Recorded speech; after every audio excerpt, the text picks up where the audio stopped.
तो दोस्तों आज हम सीखेंगे कि बैंक रिकन्सिलेशन कैसे किया जाता है और बैंक की डेट कैसे डाली जाती है।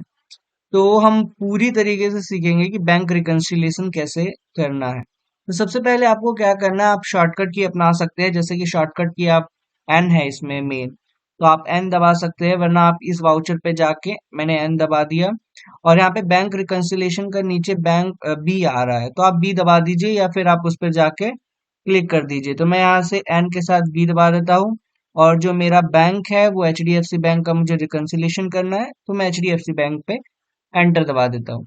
जब मैं एंटर दबाता हूँ तो इसमें कुछ कॉलम्स आते हैं। अब इन कॉलम्स को मैं आपको समझा देता हूँ कि कॉलम का मतलब क्या होता है। सबसे पहले यहाँ पर एक कॉलम आता है पार्टिकुलर पार्टिकुलर्स, उसके बाद आपके पास आता है वाउचर टाइप्स, फिर ट्रांजैक्शन टाइप, फिर आपके बाद आता है इंस्ट्रूमेंट नंबर, फिर आता है इंस्ट्रूमेंट डेट, फिर बैंक डेट, फिर डेबिट एंड क्रेडिट। तो सबसे पहले आपको क्या देखना है, यहाँ पर देखना है कि ये 8 तारीख को है। मान लीजिए किसी ने चेक दिया और वो 8 तारीख को चेक दिया, लेकिन उसे क्लियर वो 2 दिन बाद क्लियर होता है। तो जब आपके पास बैंक की स्टेटमेंट आएगी तो सबसे पहले तो आपके पास जब चेक आएगा, आप चेक दोगे तो आप इमिडिएटली अपने टैली पर चढ़ाओगे। जब आप इमिडिएटली अपने टैली पर चढ़ाओगे तो फिर आप उसी डेट में चढ़ाओगे जिस डेट में आपने चेक काटा है। लेकिन आपको ध्यान देना है कि जब बैंक की स्टेटमेंट आएगी तो वो चेक क्लियर कब हुआ है, आपको ये देखना है। मान लो ये हमने 1 लाख का चेक इनको काटा था और 1 लाख का चेक जो है डेबिट है। तो 1 लाख का चेक जो हमें अगर इनको हमने काटा है तो उसके बाद क्या होगा।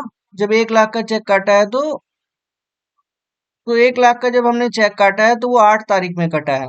ठीक है, 8 सितंबर को 1 लाख का चेक काट के दिया है और फिर उसके बाद जब 8 सितंबर को 1 लाख का चेक काट के दिया है तो क्लियर होने में 2 दिन लग गए उसको।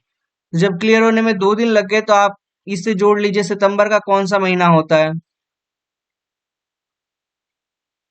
सितंबर का 9वां महीना होता है, तो वो 10 तारीख को मान लो क्लियर हुआ है, तो 10 9वां महीना 2020। ये मैं आपको करके दिखा रहा हूँ क्योंकि मेरे पास एजुकेशनल मोड है इसलिए।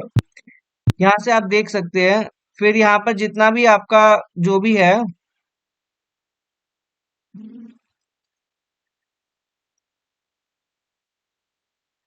ये काफी पहले का है तो इसीलिए इसमें एंटर नहीं हो रहा है।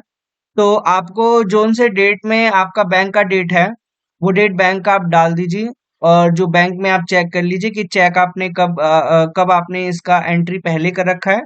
फिर एंट्री जो बैंक की स्टेटमेंट है उसको मिला के बैंक की डेट डालने के बाद सारी बैंक की डिटेल आप यहाँ पे बैंक की डेट डालने के बाद यहाँ पे बैंक की जब आपकी डेट डल जाएगी तो यहाँ पर क्या हो जाएगा, ये डेबिट क्रेडिट जो है वो आपका बैंक एज पर बैंक से मैच हो जाएगा कि आपका टोटल कितना है। तो इससे बैंक रिकन्सिलेशन आपका आराम से हो जाएगा। तो इस तरीके से आप बैंक रिकन्सिलेशन कर सकते हैं।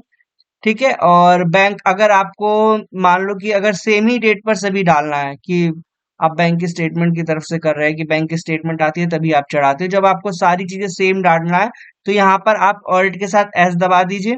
जब ऑल्ट के साथ एस दबाएंगे तो यहाँ पर इंस्ट्रूमेंट डेट है, आपका जो पहले डेट आपने डाल रखा है बैंक डेट से वो रिलेटेड हो जाएगा।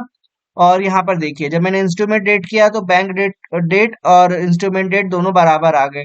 जब bank date instrument date same ही है तो फिर हम एक साथ कर लेंगे और फिर उसके बाद हम कंट्रोल के साथ ए करके सेव कर लेंगे। इस तरीके से आपकी बैंक की जो डिटेल्स है वो बैंक जो है बैंक और इंस्ट्रूमेंट डेट डेट जो है वो आपका बैंक रिकन्सिलेशन हो जाएगा। तो कंपनियों में इस तरीके से बैंक रिकन्सिलेशन किया जाता है, क्योंकि अगर कोई कंपनी चेक काट के देती है तो हम उसी दिन में चढ़ा देते हैं कि हमने उसे चेक दिया है। और फिर जब बैंक का स्टेटमेंट आता है तब हम वो चेक देखते हैं कि वो चेक 1-2 दिन के अंदर क्लियर होता है, तो वो चेक कब क्लियर हुआ है। तो उस तरीके से हम बैंक की रिकन्सिलेशन करते हैं। और वीडियो देखने के लिए थैंक यू, और आगे भी हमारी वीडियो ऐसे ही देखते रहिए।